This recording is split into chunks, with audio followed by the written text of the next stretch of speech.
most of the cross confidence of Raila, I don't think whether they were trustworthy.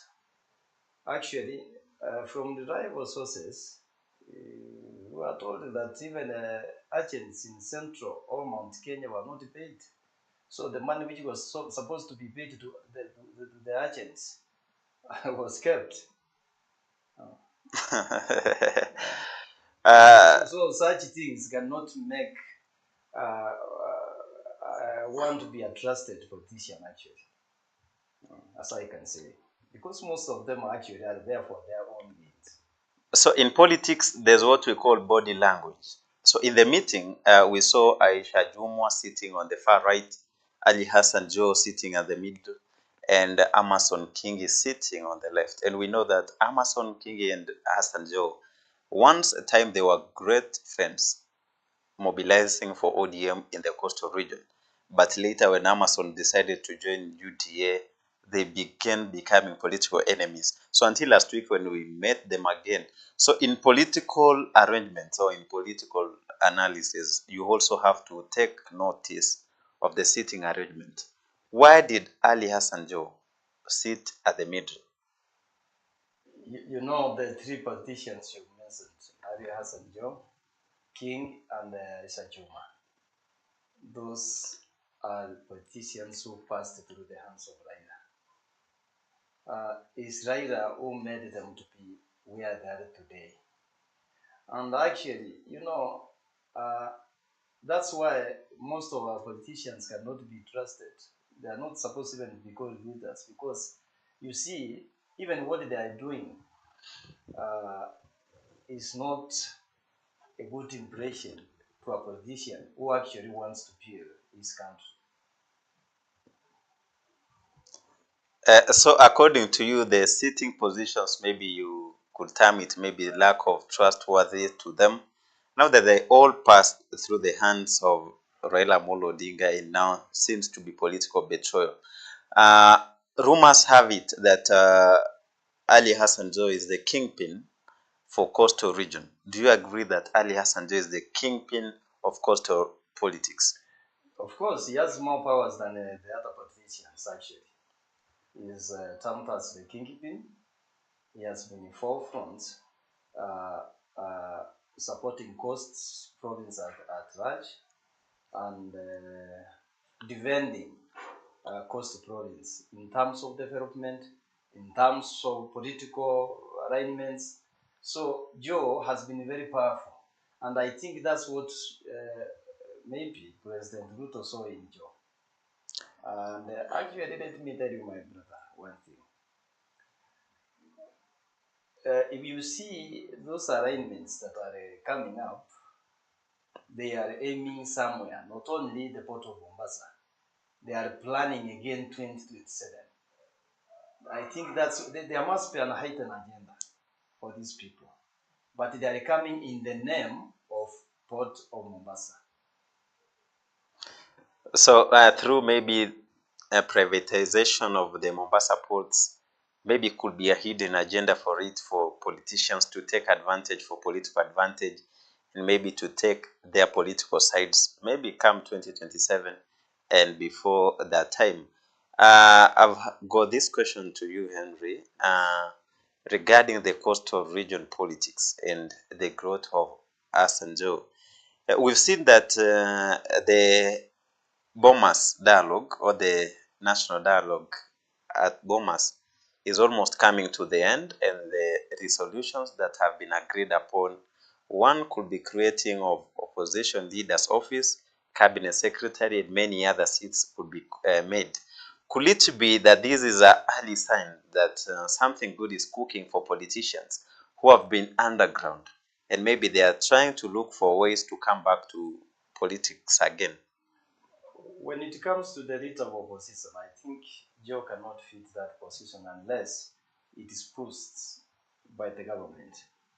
Uh, and again, you know, there are several questions behind the creation of the office of the opposition leader. And why now? Why is it coming at this time when the country is at problems actually. We have been with maandamano, things are not going well here and there. Could it be a plan, an item plan within the government? But more so, what I know, Joe cannot, because if it means that the office of the opposition or leader of opposition ikiwekwa basi, it will remain for opposition, not somebody who has joined the government.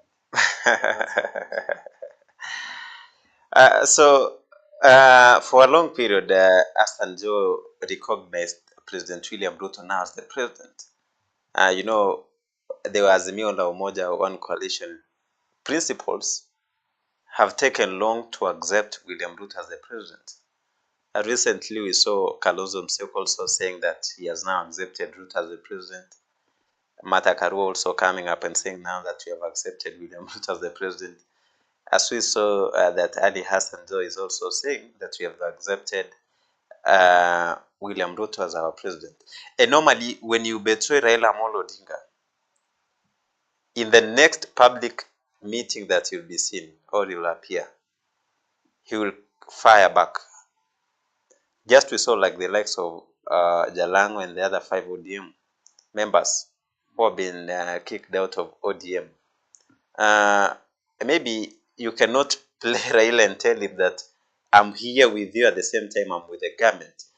So immediately after the meeting was done, Ali Hassan Joe met Raila Amolo Odinga that evening to tell him what were the plans. What do you think after meeting the cost of readers, having a press release, and after the meeting, and then that particular evening goes and meets Raila Amolo Odinga? What could be the reason here? But my brother, politicians are very funny people.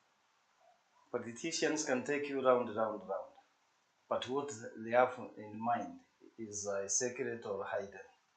What they are focusing or planning for is not clear to them.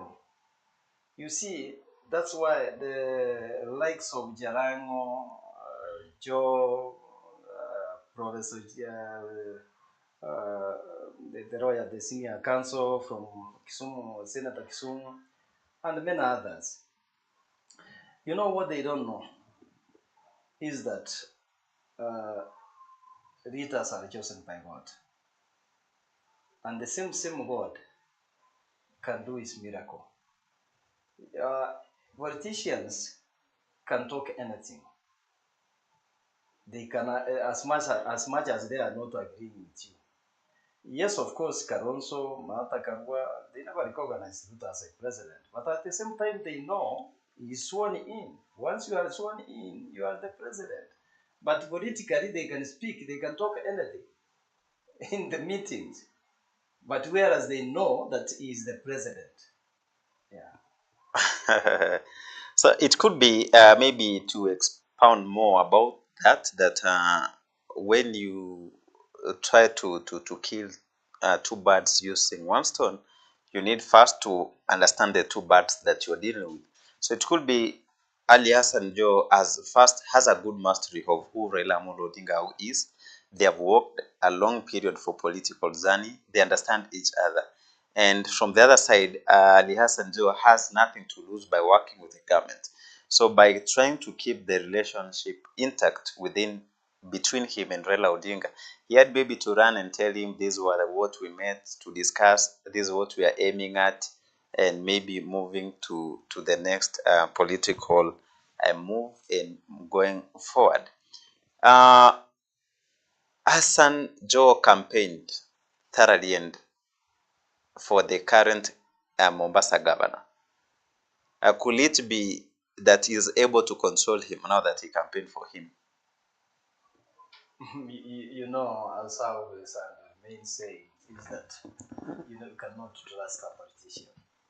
There are people who can take you round, and without any clear indication or clear, you can't know what they are exactly after.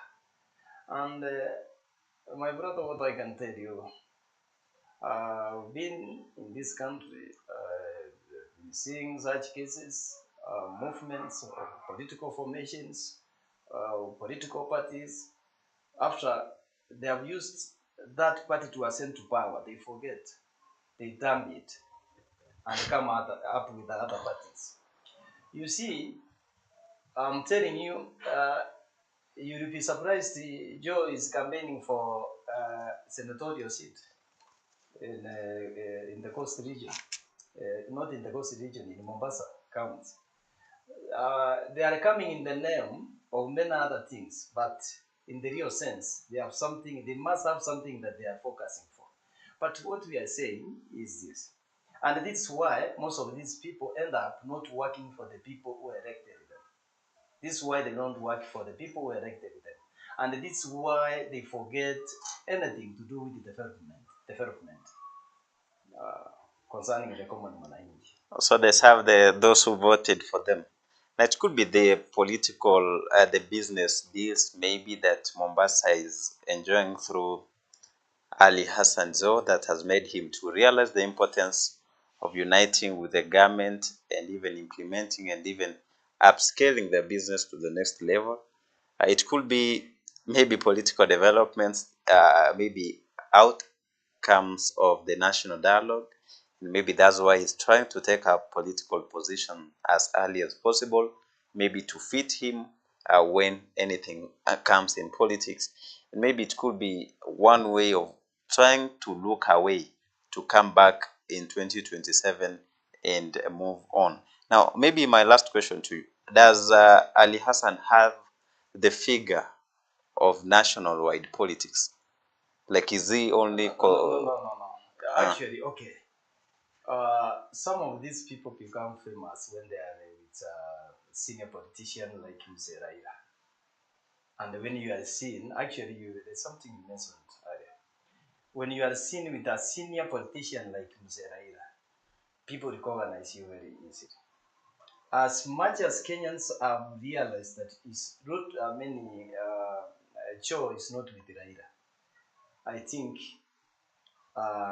he will not have, he cannot have the same nini ule uwezo wenye alikuwa naye. Yeah.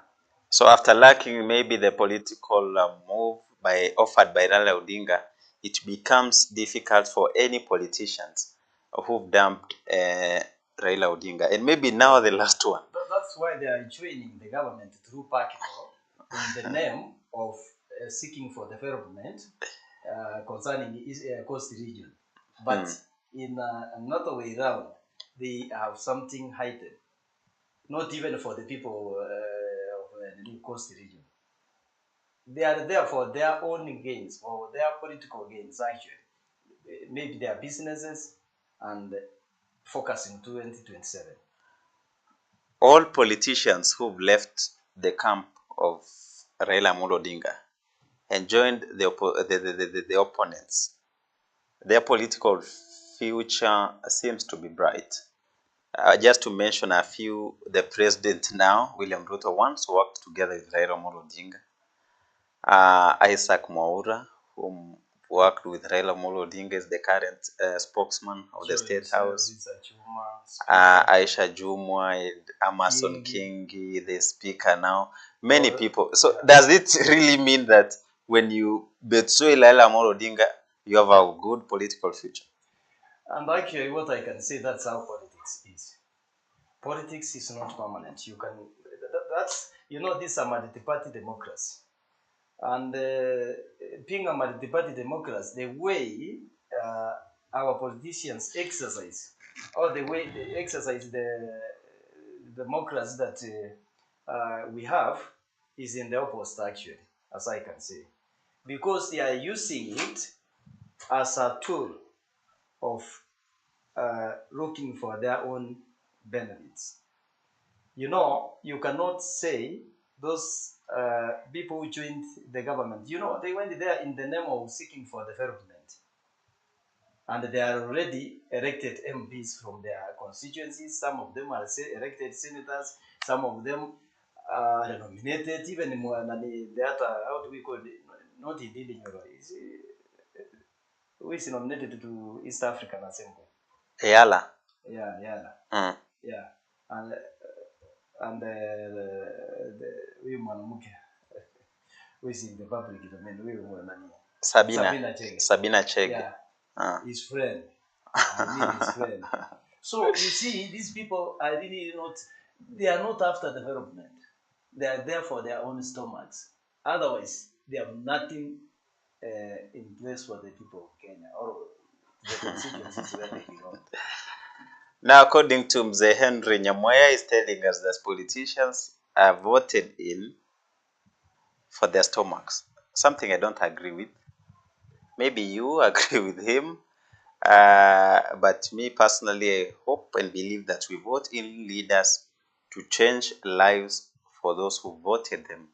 And these discussions are here to be helpful for leaders and policymakers to get the right information on what should be done by our leaders. Now let's have a listen to what happened and what were the statements of Ali Hassan Joy said last week.